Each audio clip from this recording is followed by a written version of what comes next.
Hello दोस्तों, नमस्कार। एक बार फिर से आप सभी का स्वागत है आज की इस नई क्लास में। तो आज की इस क्लास में हम लेकर आए हैं जो रेलवे ग्रुप डी का एग्जाम चल रहा है। तो अभी तक जितनी भी शिफ्ट हो चुकी हैं उन सभी शिफ्टों के आधार पर साइंस के सिलेक्टेड टॉप 80 क्वेश्चंस। तो दोस्तों, अगर आप लोगों का एग्जाम अभी नहीं हुआ है और आगे आने वाले शिफ्ट में लगा हुआ है तो आप लोग जो है इस क्लास को बिना स्किप किए हुए शुरू से लास्ट तक जरूर देखिएगा, क्योंकि दोस्तों हमने इसमें सिलेक्टेड क्वेश्चन लिए हैं। जिस तरह के क्वेश्चन एग्जाम में पूछे जा रहे हैं सेम उसी तरह के क्वेश्चन जो है हम लोग इस क्लास में देखने वाले हैं। तो आइए साथियों, क्लास को शुरू करते हैं। पहला क्वेश्चन है कि निम्नलिखित में से किसके पास खुला परिसंचरण तंत्र होता है। तो बताइए इसका आंसर क्या हो जाएगा। दोस्तों, अगर आपको किसी भी क्वेश्चन का आंसर आता हो तो उसको जो है कमेंट बॉक्स में बताया करिए, जिससे कि आपको क्वेश्चन अच्छे से तैयार हो जाएगा। तो यहाँ पर जो इसका आंसर हो जाएगा तिलचट्टा। इसमें जो है खुला परिसंचरण तंत्र होता है। तो इसका आंसर हो जाएगा ऑप्शन नंबर चौथा जो है इसका करेक्ट आंसर हो जाएगा।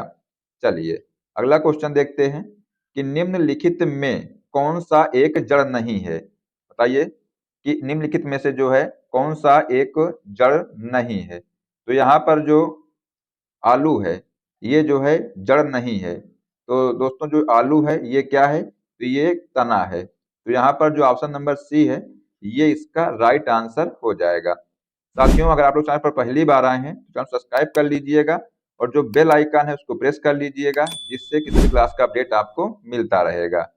नेक्स्ट क्वेश्चन है कि अवस्तंभ मूल पाई जाती है। तो ये जो अवस्तंभ मूल है ये जो है गन्ने में पाई जाती है। तो यहाँ पर जिस भी बच्चे ने इसका आंसर जो है ऑप्शन नंबर ए लगाया है उसका करेक्ट आंसर हो जाएगा।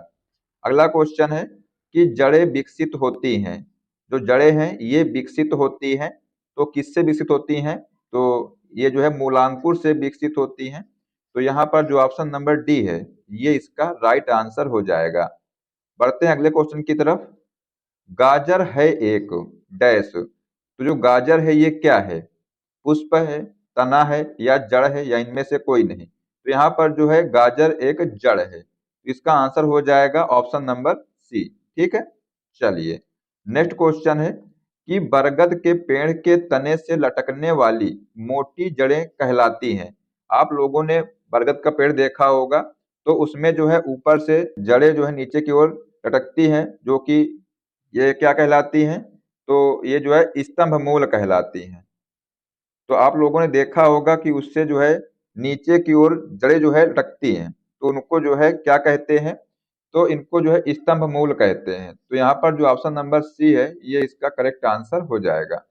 अगला क्वेश्चन है कि पेड़ में निम्नलिखित में से कौन सा हमेशा रहता है। तो जो पेड़ है, पेड़ में जो है जड़ हमेशा रहती है। ठीक है, तो इसका जो आंसर हो जाएगा ऑप्शन नंबर बी। अगला क्वेश्चन है कि आलू का खाने योग्य भाग होता है। तो जो आलू है, आलू क्या है, तो आलू जो है तना है। तो खाने योग्य भाग क्या होता है, इसमें जो हम लोग खाते हैं तो तना ही खाते हैं। ठीक है, तो इसका जो आंसर हो जाएगा option number C. Next question है कि नागफनी में प्रकाश संश्लेषी कार्य होता है। जो नागफनी है इसमें जो है पर्णकाय स्तंभ द्वारा जो है प्रकाश संश्लेषी कार्य होता है। तो यहाँ पर जो ऑप्शन नंबर ए है ये इसका करेक्ट आंसर हो जाएगा। अगला क्वेश्चन है कि निम्नलिखित में से कौन एक तना है। तो यहाँ पर जो आलू है हमने आपको बताया है कि जो आलू है, आलू क्या है, तो आलू एक तना है। और जो यहाँ पर गाजर और मूली है ये क्या है, तो ये जो है जड़ है। ठीक है, तो ये भी आप लोग यहाँ पर ध्यान रखिएगा। नेक्स्ट क्वेश्चन है कि आलू भूमिगत रूपांतरित तना होता है जिसे कहा जाता है। इसको क्या कहते हैं, तो इसको जो है कंद कहा जाता है। तो यहाँ पर जो ऑप्शन नंबर डी है ये इसका करेक्ट आंसर हो जाएगा। अगले क्वेश्चन की बात करते हैं कि हल्दी के पौधों का खाने योग्य जो हिस्सा है ये कौन सा है। तो जो हल्दी होती है तो हल्दी का जो पौधा होता है उसके जो खाने योग्य हिस्सा है वो जो है प्रकंद है। क्या है, तो प्रकंद जो है ये खाने योग्य हिस्सा है। तो यहाँ पर जो ऑप्शन हो जाएगा बी, इसका ये राइट आंसर हो जाएगा। अगला क्वेश्चन है कि अदरक क्या है। जो अदरक है, अदरक क्या है, तो अदरक जो है एक राइजोम है। तो यहाँ पर जो ऑप्शन नंबर ए है ये इसका करेक्ट आंसर हो जाएगा। जिसने भी इसका आंसर ए लगाया है उसका जो है यहाँ पर सही हो जाएगा।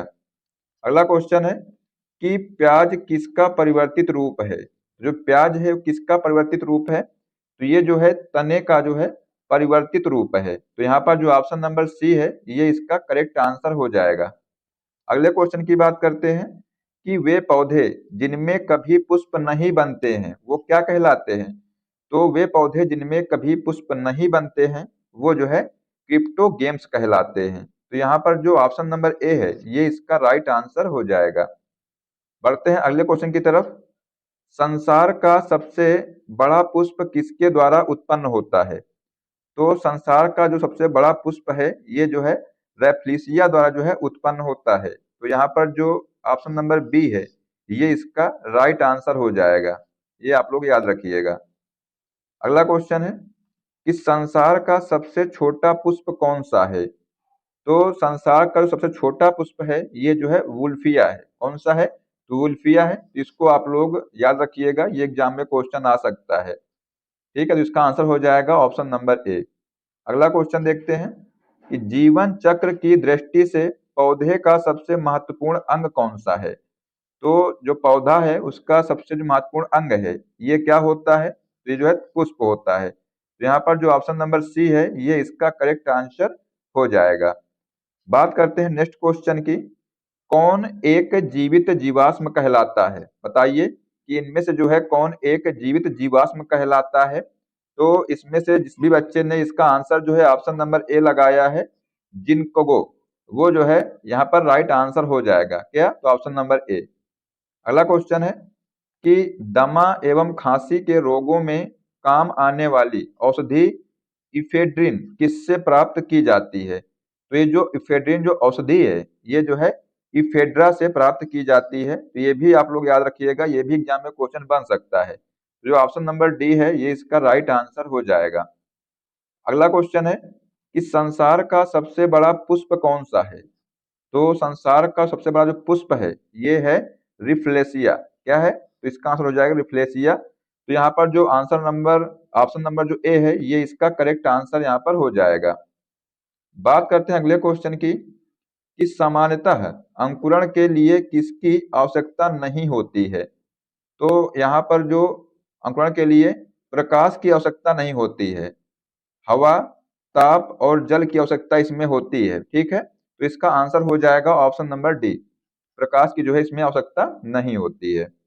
अगला क्वेश्चन देखते हैं कि किस पौधे में बीज होता है लेकिन फल नहीं होता है। तो इनमें से जो साइकस है इसमें जो है बीज तो होता है लेकिन इनमें जो है फल नहीं होता है। तो इसका आंसर हो जाएगा ऑप्शन नंबर बी। अगला क्वेश्चन देखते हैं कि किस पौधे का फल भूमि के नीचे पाया जाता है। तो आप लोगों ने देखा होगा कि जो मूंगफली है, मूंगफली का जो फल होता है ये भूमि के नीचे पाया जाता है। तो यहाँ पर जो ऑप्शन नंबर सी है ये इसका करेक्ट आंसर हो जाएगा। बात करते हैं नेक्स्ट क्वेश्चन की। पूछा गया है यहाँ पर कि नारियल का खाने योग्य भाग होता है। जो नारियल है, नारियल का खाने योग्य भाग कौन सा होता है। तो यहाँ पर आंसर हो जाएगा भ्रूण पोष जो है ये जो है नारियल का खाने योग्य भाग होता है। तो जो ऑप्शन नंबर ए है ये इसका करेक्ट आंसर हो जाएगा। नेक्स्ट क्वेश्चन है कि आधुनिक आवर्त सारणी का आधार कौन सा है। तो ये जो आधुनिक आवर्त सारणी है इसका आधार जो है परमाणु क्रमांक है। क्या है, तो परमाणु क्रमांक जो है इसका आधार है। तो यहाँ पर जो ऑप्शन नंबर दूसरा है ये इसका करेक्ट आंसर हो जाएगा। चलिए देखते हैं अगला क्वेश्चन कि मानव आहार नाल में दीर्घ रोम ये कहाँ पाए जाते हैं। जो मानव की जो आहार नाल होती है इसमें दीर्घ रोम कहाँ पाए जाते हैं, तो ये जो है छोटी आंत में पाए जाते हैं। तो यहाँ पर जो ऑप्शन नंबर चौथा है ये इसका करेक्ट आंसर हो जाएगा। बढ़ते हैं अगले क्वेश्चन की तरफ। पूछा गया है यहाँ पर कि जब मैग्नीशियम ऑक्सीजन की उपस्थिति में जलता है तब ज्वाला का रंग कैसा होता है। क्या है क्वेश्चन कि जब जो है मैग्नीशियम ऑक्सीजन की उपस्थिति में जलता है तब ज्वाला जो है इसकी रंग कैसा होता है। तो ये जो है सफेद होता है। ठीक है, तो यहाँ पर जो ऑप्शन नंबर तीसरा है ये इसका करेक्ट आंसर हो जाएगा। नेक्स्ट क्वेश्चन है कि हैलोजन के सबसे बाहरी कोश में इलेक्ट्रॉनों की संख्या कितनी होती है। जो हैलोजन है तो हैलोजन के सबसे बाहरी कोश में इलेक्ट्रॉनों की संख्या 7 होती है। ठीक है, तो यहाँ पर जो ऑप्शन नंबर 2 है ये इसका करेक्ट आंसर हो जाएगा। नेक्स्ट क्वेश्चन है कि दही और सिरका का स्वाद खट्टा होता है क्योंकि इनमें होते हैं, तो इनमें क्या होते हैं? रसायन नहीं होते हैं, प्रोटीन नहीं होते हैं, खमीर नहीं होते हैं। तो यहाँ पर जो अम्ल है, अम्ल इसमें होता है, इसलिए जो है इसका स्वाद खट्टा होता है। ठीक है, तो ये रहे बायोलॉजी के 30 क्वेश्चन। तो अब हम लोग देखने वाले हैं भौतिक विज्ञान यानी कि फिजिक्स के 25 क्वेश्चन। तो पहला क्वेश्चन है कि पदार्थ के संवेग और वेग के अनुपात से कौन सी भौतिक राशि प्राप्त की जाती है? तो पदार्थ के संवेग और वेग से जो है द्रव्यमान जो है ये भौतिक राशि प्राप्त की जाती है। तो यहाँ पर जो ऑप्शन नंबर बी है ये इसका करेक्ट आंसर हो जाएगा। अगला क्वेश्चन है कि रॉकेट किसके सिद्धांत पर कार्य करता है? जो रॉकेट है, रॉकेट संवेग संरक्षण के सिद्धांत पर कार्य करता है। तो यहाँ पर जो ऑप्शन नंबर सी है ये इसका राइट आंसर हो जाएगा। इसको आप लोग याद रखिएगा, ये एग्जाम में आ सकता है। अगला क्वेश्चन देखते हैं कि गुरुत्वाकर्षण के सार्वभौमिक नियम का प्रतिपादन किसने किया था? तो जो गुरुत्वाकर्षण के सार्वभौमिक नियम का प्रतिपादन ये जो है न्यूटन ने किया था। तो यहाँ पर जिस भी बच्चे ने इसका आंसर जो है ऑप्शन नंबर बी दिया है उसका करेक्ट आंसर हो जाएगा। नेक्स्ट क्वेश्चन है कि पास्कल इकाई है, जो पास्कल है ये किसकी इकाई है? तो ये जो है दाब की इकाई है पास्कल। ठीक है, जो ऑप्शन नंबर ए है ये इसका राइट आंसर यहाँ पर हो जाएगा। बात करते हैं अगले क्वेश्चन की कि क्यूसेक से क्या मापा जाता है? जो क्यूसेक है इससे क्या मापा जाता है? तो इससे जो है जल की बहाव मापा जाता है। क्या मापा जाता है? तो इससे साथियों जल का बहाव मापा जाता है। तो यहाँ पर जो ऑप्शन नंबर ए है ये इसका करेक्ट आंसर हो जाएगा। नेक्स्ट क्वेश्चन है कि निम्नलिखित में से कौन सबसे अधिक प्रत्यास्थ है? तो इनमें से जो है स्टील, स्टील जो है ये सबसे अधिक प्रत्यास्थ है।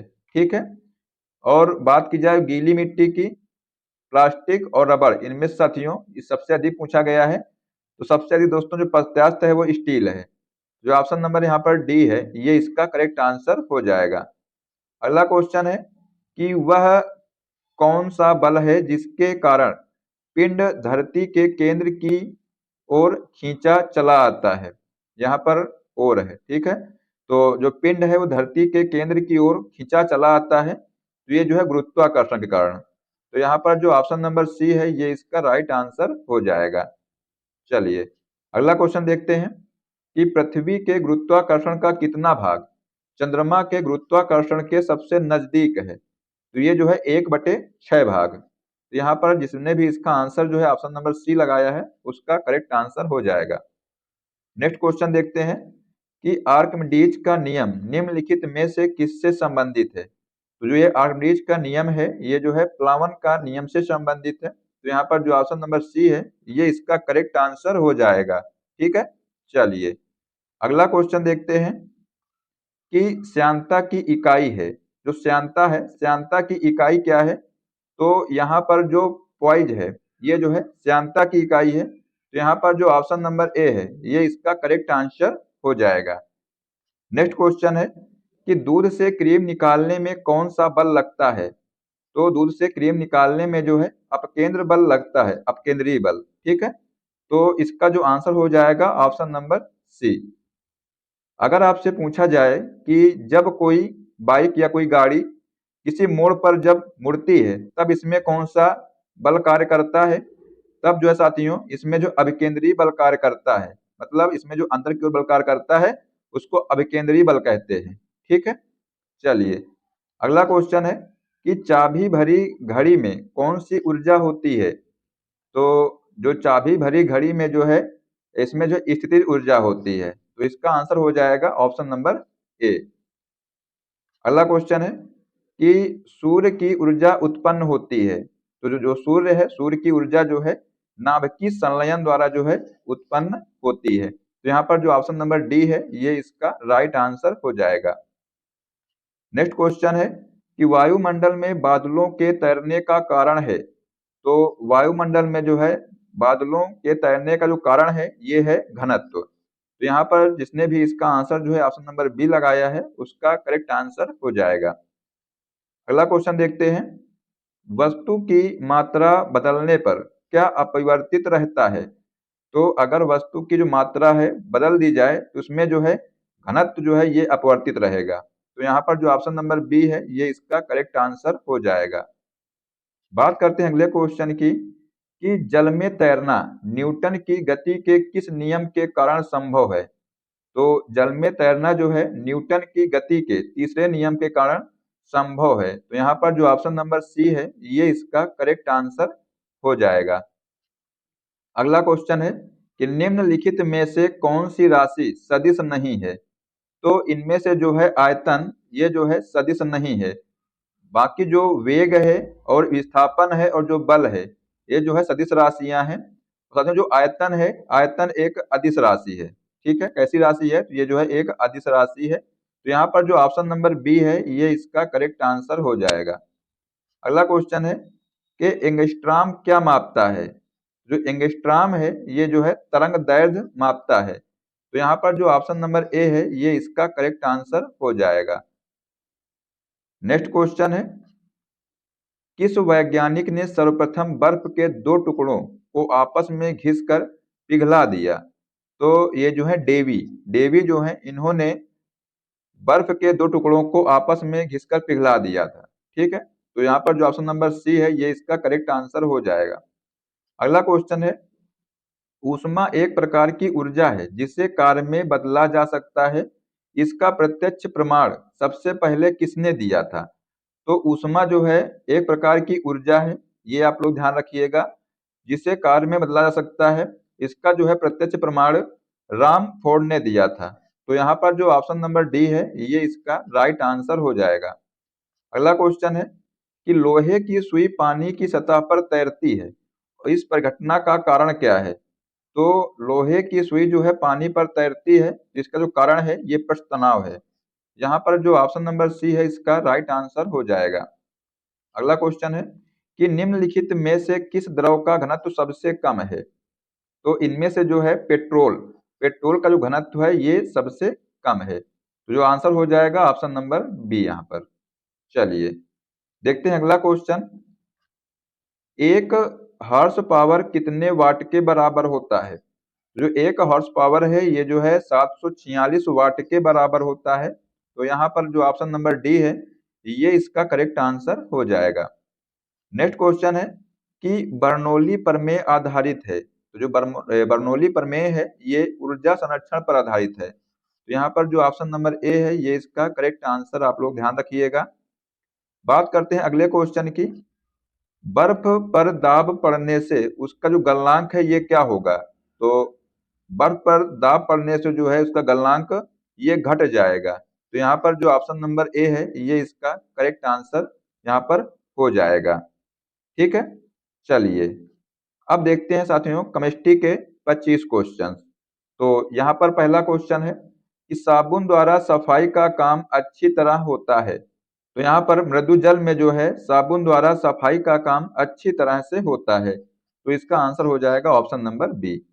नेक्स्ट क्वेश्चन है निम्न में कौन जल में अविलेय है? तो इनमें से जो एथाइन है ये जो है अविलेय है। ठीक है, तो यहाँ पर जो ऑप्शन नंबर ए है ये इसका करेक्ट आंसर हो जाएगा। अगला क्वेश्चन है कि हीरा और ग्रेफाइट कार्बन के क्या हैं? तो जो हीरा और ग्रेफाइट हैं ये जो है कार्बन के अपरूप हैं। क्या है? तो ये जो है कार्बन के अपरूप हैं। तो ये आप लोग यहाँ पर ध्यान रखिएगा। ठीक है, चलिए अगला क्वेश्चन है कि उस हाइड्रोकार्बन का नाम बतावें जिससे इथेनॉल बना है। तो उसका नाम है इथेन। इथेन से जो है इथेनॉल बना है। तो यहाँ पर जो ऑप्शन नंबर सी है ये इसका करेक्ट आंसर यहाँ पर हो जाएगा। अगला क्वेश्चन है कि पेंसिल बनाने में कार्बन के किस अपरूप का उपयोग किया जाता है?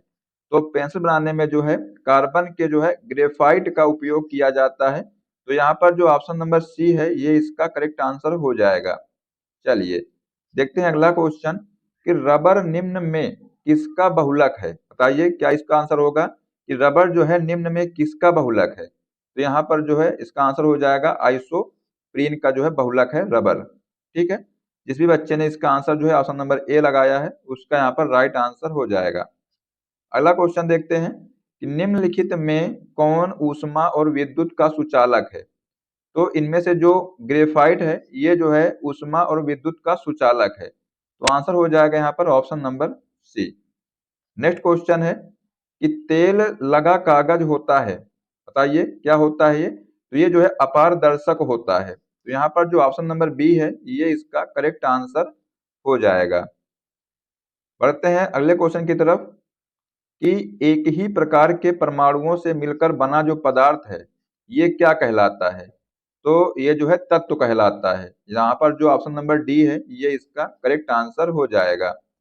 नेक्स्ट क्वेश्चन है कि दो या दो से अधिक तत्वों के मात्रा के विचार से एक निश्चित अनुपात में संयोग करने से बना जो पदार्थ है ये क्या कहलाता है? तो ये जो है यौगिक कहलाता है। ठीक है, तो ये आप लोग यहाँ पर ध्यान रखिएगा। जो ऑप्शन नंबर ए है ये इसका राइट आंसर हो जाएगा। बढ़ते हैं अगले क्वेश्चन की तरफ कि दो या दो से अधिक शुद्ध पदार्थों को किसी भी अनुपात में मिला देने से क्या बनता है? बताइए इसका आंसर क्या हो जाएगा कि दो या दो से अधिक शुद्ध पदार्थों को किसी भी अनुपात में मिला देने से क्या बनता है? तो ये जो है मिश्रण बनता है। तो यहाँ पर जो आंसर हो जाएगा ऑप्शन नंबर सी। अगला क्वेश्चन है कि ऐसे तत्व जिनमें धातु और अधातु दोनों के गुण पाए जाते हैं वो क्या कहलाते हैं? तो ऐसे तत्व दोस्तों ये जो है उपधातु कहलाते हैं। तो यहाँ पर जो ऑप्शन नंबर ए है ये इसका राइट आंसर हो जाएगा। नेक्स्ट क्वेश्चन की बात करते हैं। पूछा गया है कि निम्नलिखित में से कौन धातु होते हुए भी विद्युत का कुचालक है? तो जो लेड है, लेड जातियों धातु होते हुए भी विद्युत का कुचालक है। तो यहाँ पर जो आंसर हो जाएगा ऑप्शन नंबर ए। ठीक है, ये तीन नहीं, ये तीन है। ठीक है, चलिए देखते हैं अगला क्वेश्चन क्या है। निम्नलिखित में से किस अधातु में धातुई चमक पाई जाती है? तो इनमें से जो आयोडीन है और जो ग्रेफाइट है इसमें जो है धातुई चमक पाई जाती है। तो इसका आंसर हो जाएगा ए और बी दोनों में। ठीक है, नेक्स्ट क्वेश्चन है कि निम्नलिखित में कौन एक यौगिक है? तो यहाँ पर जो अमोनिया है, अमोनिया क्या है? तो अमोनिया जो है एक यौगिक है। तो इसका आंसर हो जाएगा option number A. Next question है कि निम्नलिखित में से किस पदार्थ में ऑक्सीजन नहीं है? तो इनमें से जो मिट्टी का तेल है इसमें जो है ऑक्सीजन नहीं है। तो यहाँ पर बताइए आप लोग कि मिट्टी के तेल में जो है किस धातु को रखा जाता है? बताइए इसका आंसर क्या होगा। नेक्स्ट क्वेश्चन है वायु क्या है? तो जो वायु है, वायु जो है मिश्रण है। क्या है? तो वायु जो है मिश्रण है। तो यहाँ पर जो ऑप्शन नंबर बी है ये इसका करेक्ट आंसर हो जाएगा। अगला क्वेश्चन देखते हैं कि स्टेनलेस स्टील क्या है?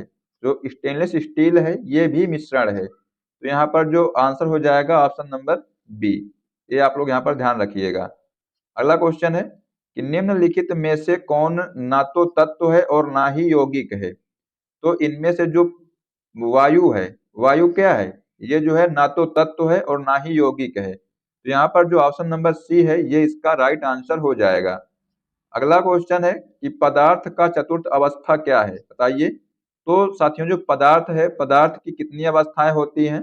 तो पदार्थ की 5 अवस्थाएं होती हैं। ठीक है, कौन कौन सी? तो ठोस, द्रव, गैस, प्लाज्मा और बोस आइंस्टीन कांस्टेंट। ठीक है, तो यहाँ पर जो ऑप्शन नंबर ए है ये जो है पदार्थ की चौथी अवस्था है। ठीक है, तो यहाँ पर जो ऑप्शन नंबर ए है ये इसका राइट आंसर हो जाएगा। अगला क्वेश्चन है कि निम्नलिखित में से कौन एक यौगिक है? तो यहाँ पर जो रेत है, रेत क्या है? तो रेत जो है एक यौगिक है। तो जो यहाँ पर ऑप्शन नंबर सी है ये इसका राइट आंसर हो जाएगा। अगला क्वेश्चन है कि विरंजक चूर्ण क्या है? तो जो विरंजक चूर्ण है ये जो है यौगिक है। तो यहाँ पर जो ऑप्शन नंबर बी है ये इसका करेक्ट आंसर आप लोग ध्यान रखिएगा। नेक्स्ट क्वेश्चन है कि बारूद होता है। तो जो बारूद है, बारूद एक मिश्रण है। ठीक है, तो यहाँ पर जो ऑप्शन नंबर बी है ये इसका करेक्ट आंसर हो जाएगा। नेक्स्ट क्वेश्चन देखते हैं कि विश्व का प्रत्येक पदार्थ अत्यंत सूक्ष्म कणों से मिलकर बना होता है। यह सर्वप्रथम किसने कहा था? तो ये जो है कणाद ने कहा था। किसने कहा था? तो जो है कणाद ने कहा था कि विश्व का जो प्रत्येक पदार्थ है ये जो है अत्यंत सूक्ष्म कणों से मिलकर बना होता है। तो यहाँ पर जो ऑप्शन नंबर सी है ये इसका करेक्ट आंसर हो जाएगा। चलिए नेक्स्ट क्वेश्चन देखते हैं।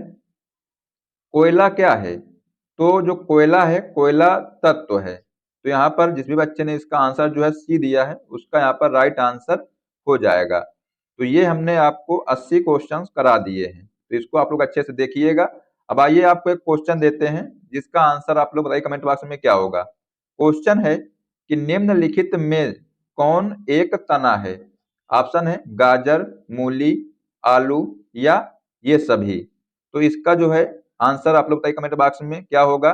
देखते हैं कितने बच्चे इसका सही जवाब दे पाते हैं। तो दोस्तों आज के लिए बस इतना ही। आशा करते हैं कि आपको क्लास पसंद आई होगी, और अगर आपको क्लास पसंद आई तो इसको लाइक कर दीजिएगा और साथ में अपने दोस्तों को भी शेयर कर दीजिएगा। और साथियों अगर आप लोग चैनल पर पहली बार आए हैं तो सब्सक्राइब कर लीजिएगा और जो बेल आइकन है उसको प्रेस कर लीजिएगा, जिससे कि सभी क्लास का अपडेट आपको मिलता रहेगा। तो मिलते हैं नेक्स्ट क्लास में। जय हिंद, जय भारत, वंदे मातरम।